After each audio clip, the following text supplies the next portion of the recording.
Quando a Valve foi anunciado em 2020, ele chamou bastante minha atenção, pois foi anunciado no Xbox Showcase de 2020, o primeiro grande evento Xbox Series X, e que marcava uma nova geração.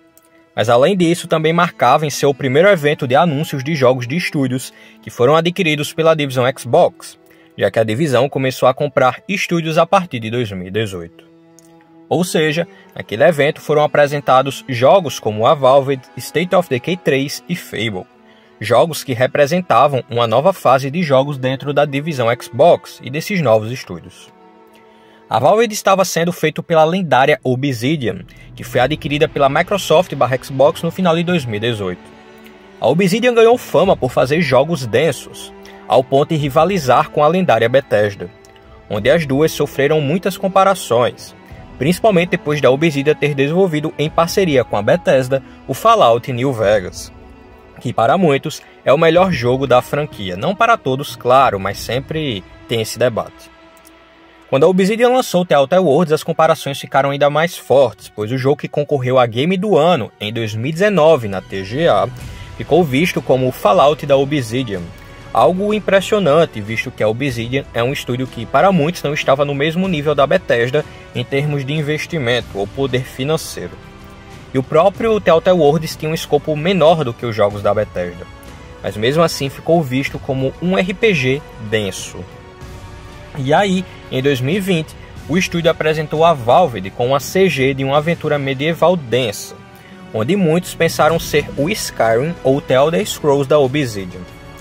Só em 2023 tivemos novamente uma nova visão do jogo, onde no Xbox Showcase daquele ano, a Valve apareceu bem diferente, já que ele estava com uma direção de arte bem mais colorida e sem aquele tom mais intimidador do trailer de 2020. Eu não gostei tanto, pois em 2020 parecia algo bem mais grandioso e épico. A Obsidian disse que isso aconteceu pois a Valve se passa no mesmo universo de Pillars of Eternity, outra franquia de destaque da Obsidian. Também foi dito posteriormente que o jogo teria um escopo semelhante ao de The Outer Worlds, então já não dava para esperar a mesma grandiosidade de um Skyrim. Com um adiamento e mais gameplays, a Valve só foi ser lançado em 2025, com muitas expectativas minhas devido a tudo o que citei. Neste período, até o lançamento do jogo, a Obsidian se destacou por também ser um estúdio que entrega muitos jogos e de gêneros variados. Por exemplo, desde que foi adquirida pela Microsoft, o estúdio lançou The Outer Worlds, mesmo um sendo publicado pela Private Division. Depois lançaram Grounded em sua versão final em 2022 e com foco em sobrevivência. E ainda no mesmo ano lançaram o Pentiment, jogo mais autoral e com foco em diálogos, parecendo até um livro interativo, e com uma direção de arte bem marcante. Ou seja, acabei interpretando que uma aventura Obsidian é caracterizada não necessariamente por jogos com escopos grandes, mas sim por variedades, textos densos e universos densos, mesmo não estando dentro de jogos com esses escopos grandes. E aí, tivemos o lançamento de Avowed neste ano agora em fevereiro de 2025. E apesar de algumas polêmicas e comparações na internet, a minha opinião é que se eu fosse resumir o jogo em uma frase, é que ele é uma aventura Obsidian.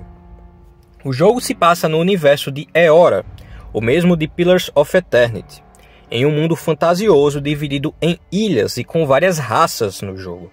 E aí você assume o papel de um enviado do Império Aedir no ano de 2831, sendo o representante pessoal do Imperador que tem a tarefa de investigar rumores de uma praga que se espalha e corrompe almas nas ilhas distantes de The Living Lands.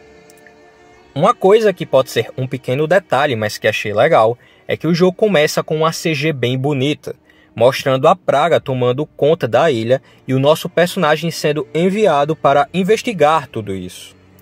Gosto quando algumas CGs ou cutscenes são usadas em determinados pontos da trama, pois isso pode aprofundar ainda mais o interesse do jogador e pode demonstrar uma qualidade do projeto. Inclusive, é algo que eu critiquei no staff da Bethesda, pois o jogo não faz uso desses artifícios. Ainda no início do jogo dá para perceber que o game tem uma direção de arte mais colorida e com cores bem vibrantes, com uma performance no Xbox Series S de 30 FPS ou 40 FPS para quem tem tela 120 Hz. No Series X os modos são 30, 40 e 60. No início estranhei um pouco o FOV padrão do jogo e a sensibilidade do controle. Não sei se por ser um jogo de combate corpo a corpo em primeira pessoa ou pelos 30 FPS, mas depois consegui me adaptar, pois a jogabilidade do jogo é bastante fluida, com destaque para a esquiva que funciona muito bem. A sensação de impacto não é boa.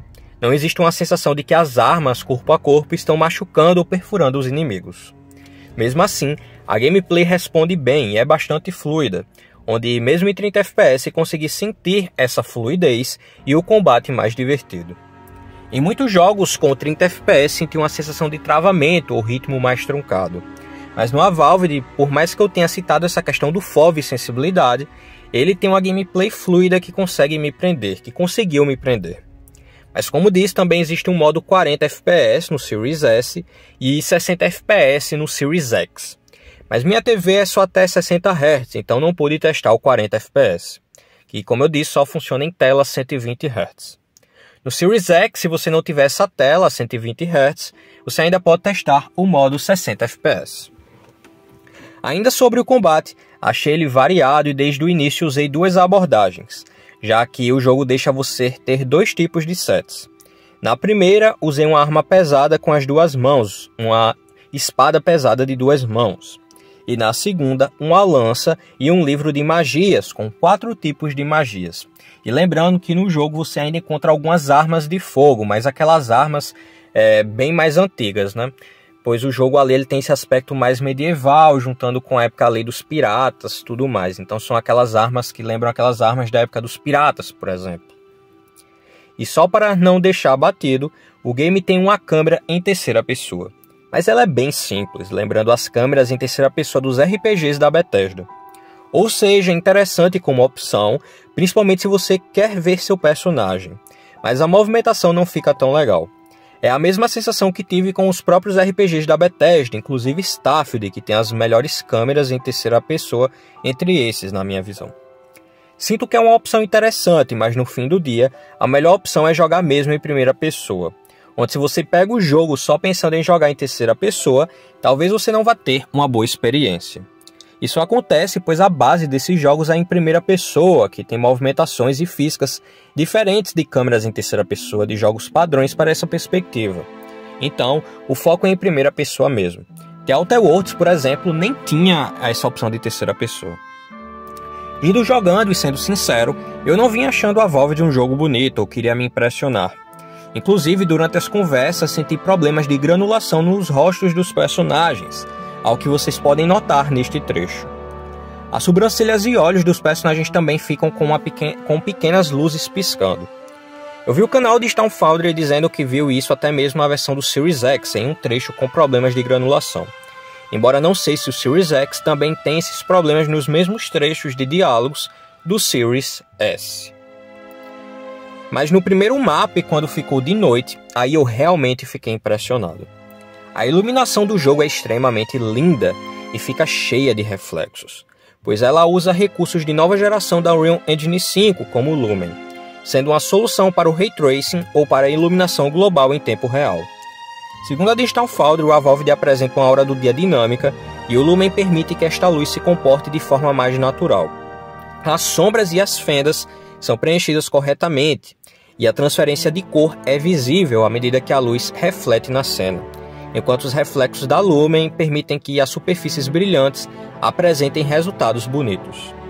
Eu realmente fiquei impressionado com isso. Por exemplo, ao estar explorando cavernas, dava para ver a iluminação entrando de forma correta em feixes de luzes ou buracos na caverna, além do reflexo na água, o que me deu a sensação de estar vendo elementos de uma geração acima do Xbox One e PlayStation 4. Lembrando que no modo 40 FPS do Series S e 60 FPS do Series X, os efeitos em Lumen não são vistos, mas ainda acredito que vão conseguir ver uma boa direção de arte nestes modos, e também você ainda vai ter a mesma sensação de estar vendo bons detalhes visuais de rochas, florestas, tumbas, etc. Ou seja, eu ainda não testei esse modo, mas eu acredito que mesmo sem esses reflexos e sem o Lumen em si, você ainda vai ver elementos bonitos ali, porque o jogo, apesar de ser mais cartoonizado, ele tem elementos bem bonitos ali, do ciclo de noite, as rochas, algumas construções, etc. Em termos de resolução, o modo e qualidade do Series S é em torno de 1080p, enquanto o modo equilibrado é em torno de 720p. Embora fiquei com a dúvida se esse segundo faz upscale para 1080p, pois alguns canais até falaram, um canal ali, o Xbox Fusion Test, pelo que eu vi, ele disse que faz upscaling para 1080p, embora eu não sei com exatidão esses números. Quem jogou no modo 40 fps pode deixar aí nos comentários, como vocês viram ali. Eu achei o jogo bem bonito. A Digital Foundry recomendou o modo 30 fps no Series S, devido à menor resolução do 40 e pelo modo ali 40 ter menos detalhes técnicos. Já no Series X eles recomendaram o modo 40 fps. De toda forma eu fiquei satisfeito com o visual do Valve, por mais que ele tenha tido alguns erros que mencionei aqui. No Series X ele vai com objetivos de 4K, mas ali para upscaling para 4K. E aí eu também gostei bastante da direção de arte, mesmo ela não sendo a mesma de 2020. A de 2025 aqui, ela é mais colorida, vibrante, mas ainda é uma direção de arte que achei bem bonita. Acredito que a Obsidian conseguiu um avanço técnico por agora fazer parte da Xbox Game Studios, pois a The Coalition de Gears of War ajudou a Valve a ir para a Unreal Engine 5.3, inaugurando uma nova fase para a Obsidian em relação aos seus visuais. Isso é legal, pois remete ao que eu disse no início, sobre esse jogo ter sido uma promessa do Xbox e agora apresentar pontos de ligações entre a Xbox e a Obsidian. Indo para os diálogos, eu estava receoso de que a Valve não iria se destacar nisso, pois algumas pessoas estavam reclamando do jogo enquanto RPG. Todavia, o jogo tem sim alguns diálogos densos, ao ponto de você precisar tomar escolhas impactantes que vão moldar o mundo daquele jogo e até sua ligação com seus companheiros de viagem. Óbvio que isso poderia ser melhor feito, pois seria legal você ver mais do mundo sendo afetado pelas suas escolhas, não só pelos diálogos ou em poucos trechos. Nisso entra a minha principal crítica ao Valve. Acho que a Obsidian poderia ter elevado um pouco mais o escopo do jogo. Poderiam mostrar o mundo reagindo mais às suas escolhas, ter missões mais elaboradas para seus companheiros de equipe, etc. Nesse sentido, parece que foram mais comedidos e ficaram mais presos dentro de suas fórmulas. Nem acho que aqueles vídeos de comparações de interação com NPCs foram o que fizeram a Valve de ter problemas. Acho que a questão é mais que o escopo do jogo poderia ter sido mais elevado mesmo, o que evita que o jogo seja um masterpiece. É um game que acho um sólido nota 8, mas que sinto que poderia ir além. No jogo você não vai encontrar aquelas missões elaboradas do Mass Effect para os companheiros, ou seu sentido de moralidade ficando destacado como em um Fable. De toda forma, acho que a Valve se destaca por 4 quesitos: sua gameplay fluida, uma boa variedade de ambientes que está dividida em mapas abertos bem interessantes em exploração, um universo intrigante e uma parte visual que em muitos pontos pode impressionar, tendo erros de escopo que evitam que o game vá além e que dão menos detalhes de interação, em uma duração que não é de um RPG longo, zerei em 26 horas. É um escopo de duração que também vai na mesma linha do The Outer Worlds, mas isso não me incomodou muito, pois hoje em dia também eu não acredito que 26 horas é um jogo curto, tá longe disso. Você pode considerar curto aí para um RPG, mas se você for ver num plano geral, um jogo que eu zerei em 26 horas e que eu acredito que eu posso levar até 50, também não é curto, na minha visão. Eu acredito, e principalmente ali, se ele for comparado ao preço de AAAs, etc., ele não vai estar abaixo, porque muitos AAAs até são abaixo disso, em termos de duração. Não vi como ponto positivo, mas claro que isso é um ponto subjetivo. Algumas pessoas podem achar curto para RPG, mas se for ver em um plano geral, eu achei uma duração padrão. De toda forma, o game teve pontos de acerto, onde se eu fosse resumir a Valve em uma frase seria: é uma aventura Obsidian. O jogo tem muito do que faz as pessoas descobrirem o que é a Obsidian. É isso aí, galera. Esse foi o vídeo de hoje. Espero que tenham gostado. Não esqueçam de curtir, compartilhar e fazer aqui a inscrição na CGB, a Conexão Game Brasil. É isso aí. Valeu!